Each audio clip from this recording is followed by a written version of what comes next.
સમગ્ર વિશ્વમાં 9 ઓગસ્ટે આદિવાસી દિવસની ઉજવણી કરવામાં આવે છે। વિશ્વ આદિવાસી દિવસને લઈને સુરતમાં આદિવાસીઓની સંસ્કૃતિ ઉજાગર કરતી ભવ્ય રેલી યોજાઈ હતી। સેના ગુજરાત દ્વારા આ રેલીનું આયોજન કરવામાં આવ્યું હતું। આદિવાસી સમાજની યુવા પેઢી આદિવાસી સમાજની જૂની સંસ્કૃતિ અને પરંપરાગતથી અવગત થાય તે માટે આ રેલીનું આયોજન કરાયું હતું।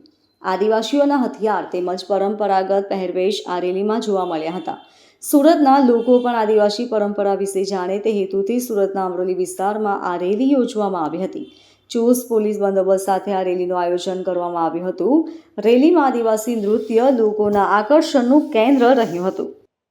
આ જે રેલી છે જે આજે સુરત શહેરના અમરોલી વિસ્તારમાં જે આજે ઉજવવામાં આવી છે એ હેતુ એટલું જ છે કે ભાઈ જે અમારો તહેવાર છે, જે રીતના દિવાળી, પટેટી, નાતાલ, જે રીતના જે તહેવારો આવે છે તે રીતના આ અમારો વિશ્વ આદિવાસી દિવસ છે। આ વિશ્વ આદિવાસી દિવસ આખા ગુજરાતની અંદર, આખા ભારતની અંદર અને આખા વિશ્વની અંદર ઉજવાય છે।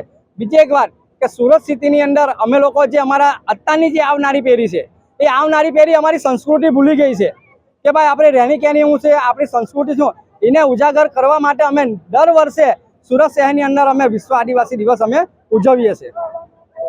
Bureau report LK star news, Surat.